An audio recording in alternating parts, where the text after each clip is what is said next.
Ito na nga yung mga sumunod na nangyari bago kami makaahon.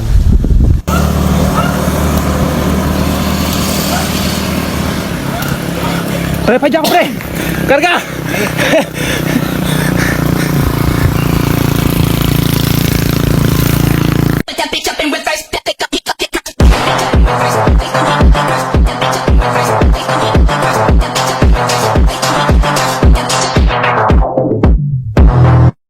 What's up? Good morning guys. So it's 5 AM and then magra-ride out ulit tayo. Natol! Ay na, ambon eh! Wala yan! So, 5 AM, ride out kami, papuntang Giga ulit.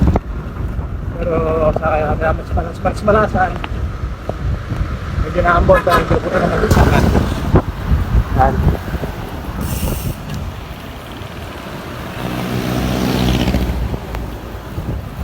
Bicycle facing din tayo. Yun, after namin makalayo, medyo gumanda yung panahon and then nagmamadali na rin kami para hindi kami abutan ng ulan sa daan. And as you can see, tricycle pacing muna tayo para medyo mabilis. Syempre, after natin trumangko sa tricycle, dito naman tayo sa tropa natin tatrangko para palitan ba. Mga ganitong ride, hindi mawawala yung kulitan tsaka konting video.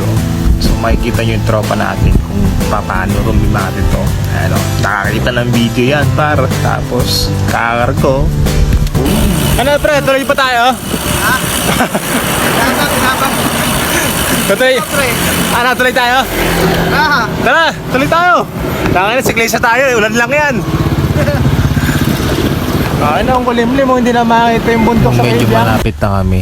Hindi namin inaasahan na ganun kadilim papuntang Kibiyang. So kung makikita nyo sa video, sobrang dilim ng mga ulap. Kaya nagdadalawang isip kami kung tutuloy ba kami o hindi. Pero syempre, bilang siklista, alam namang baliw tayo minsan, tutuloy tayo.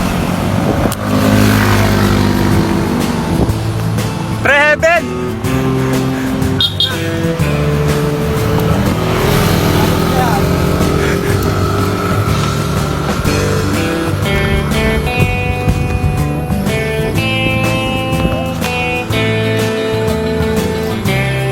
$220.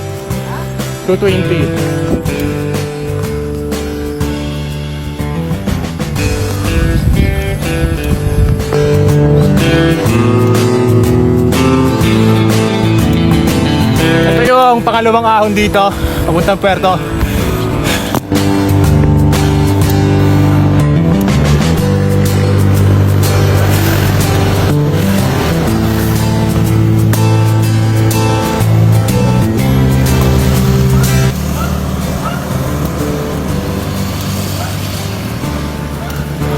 Pre, pa dyan ko pre!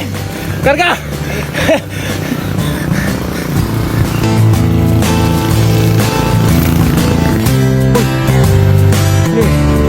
At finally, nakaakot na kami papuntang Puerto Azul.